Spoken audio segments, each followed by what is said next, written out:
We're the 2013 Arthur Marshall Foundation Summer Interns.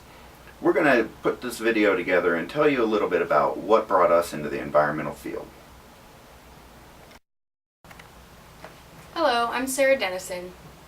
I first became interested in Everglades restoration on a 7-day kayaking trip through Everglades National Park and 10,000 Islands. I saw so many turtles, birds, fish, crocodiles, dolphins, enormous mangrove forests, and endlessly expansive marshes. After witnessing the incredible ecological richness and diversity of the Everglades, I began to wonder what this place was like 100 years ago. When I got home, I read a few books about the history of early settlers in South Florida, and it was just amazing to hear stories of birds so abundant they blocked out the sun and so many fish they choked rivers and streams. And after reading about that, I was saddened by how much this place has changed due to human impact, industrialization, and agriculture. And then I began to wonder, what is the Everglades going to look like 100 years from now? And that thought inspired me to be a part of the Everglades restoration effort. I'm Tamina Schulze, and for me, it all started with a fishing pole. When I came home from the hospital as a newborn, my Uncle Johnny was right there to greet me with the gift of a full-sized rod and reel set. When I was 10, he offered to take me fishing in Canada with him for a week, and I went without even looking back. In high school, Uncle Johnny took me salmon fishing in Alaska, twice. When I couldn't be fishing, I was tending a home aquarium, catching salamanders, raising turtle hatchings, keeping caterpillars, and releasing monarch butterflies. If I couldn't be outdoors, I was trying to learn everything I could about every creature that swam, crawled, or slithered. It was only natural that I would study biology in college. I gravitated towards marine biology because I love our water world and am fascinated by sea creatures. My interest in conservation biology grew out of a passion to protect all those critters that I loved as a kid, while understanding the bigger picture of the world we all share. I was really grateful that I was able to get my hands dirty with conservation work during this internship, and I hope to be active in protecting all wild places throughout my career. Hello, I'm Casey Hickox. My story is that I really grew up outdoors. When I was a kid, and as far back as I can remember, when we went outside to play, we just were running through the woods, we were skipping rocks, we were hitting things with sticks. That's just what we did every day. So I never really got introduced in that way to the environment or an ecosystem. It was just when Mom said, go outside and play, or you're helping clean the house, we went outside and played. We were out in the outdoors in the wilderness. So I never really appreciated all the things that I was doing when it was just, I thought it was just out catching crawdads and doing things that kids do.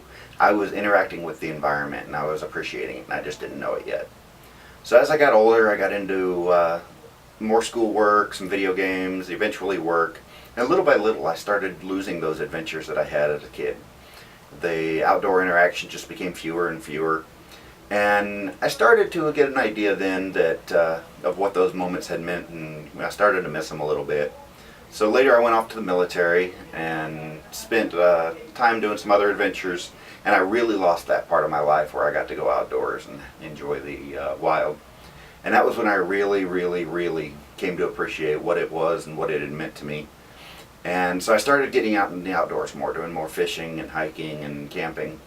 And I really began to appreciate that these moments that I had thought insignificant at the time had really shaped my youth. They had changed who I would be and made just such a difference in my life.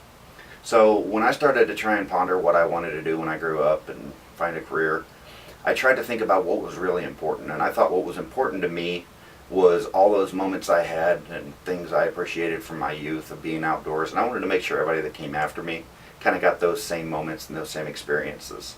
So habitat restoration is kind of my tool to pass on all those great experiences I had so that everybody that follows after me gets to experience those same things. Go. Hi, I'm Kelsey Tempe, and I first became interested in the environment when I was a child, and I really owe it all to my dad. When I was a little girl, he would take me and my brothers fishing on the string of wetlands close to where I grew up in Central Florida. And I just remember a bunch of small moments from these trips that either taught me something significant or influenced me in some way. So for example, one time we were off-road on this trail, and this bird just fluttered up in front of our car, I have no idea why, so we stopped to see what the fuss was about, and we realized that it had nested right in the middle of the trail, and it was protecting about 3 or 4 tiny blue eggs. And even though I don't know why he decided to nest in the middle of the trail, that little bird and his eggs taught me that some things in life are just fragile and need to be protected. It also taught me that sometimes us humans can be really clumsy when we interact with nature. Another time, I remember just being completely enthralled by the beauty of the immense humid sky, just growing thunderstorms. I could see them popping up along the landscape, all the way till they reached the stratosphere and started bouncing lightning back and forth. And that day, I started to appreciate just how powerful nature really is. And another time, I remember I saw something in the water, and it just had to be a monster. I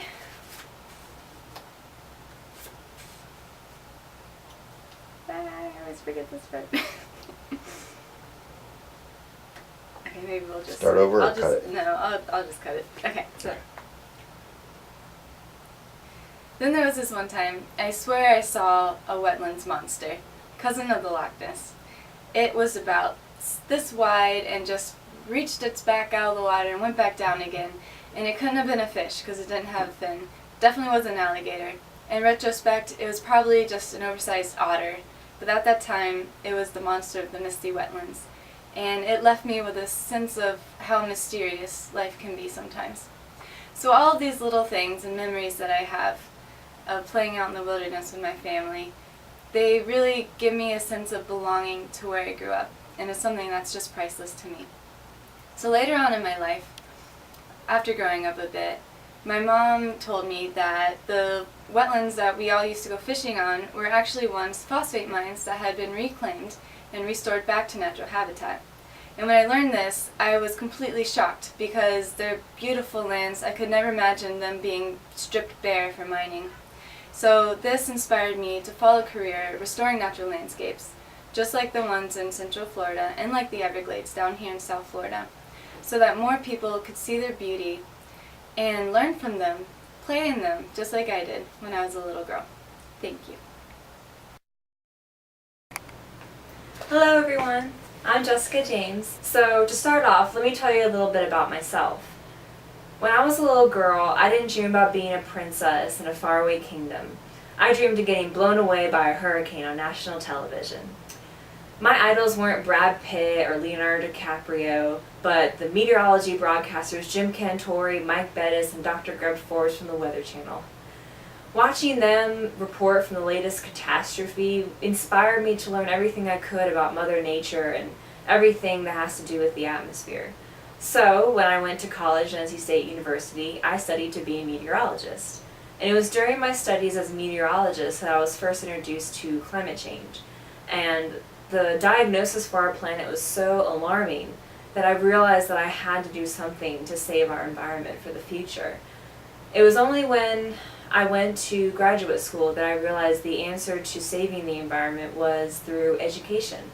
I think that if every person, young, old, and in between, really knew how important the environment was and what is happening to the environment and the implications of losing such precious treasures such as the Everglades, that we could unite under a common goal, and only then could we really start to make decisions that's going to spark real progress and be able to start to protect our future home for future generations. That is why I'm so excited to be a part of this program, and I'm very thankful for people like you for making this opportunity a reality for me. Thank you all, and I hope you have a great evening.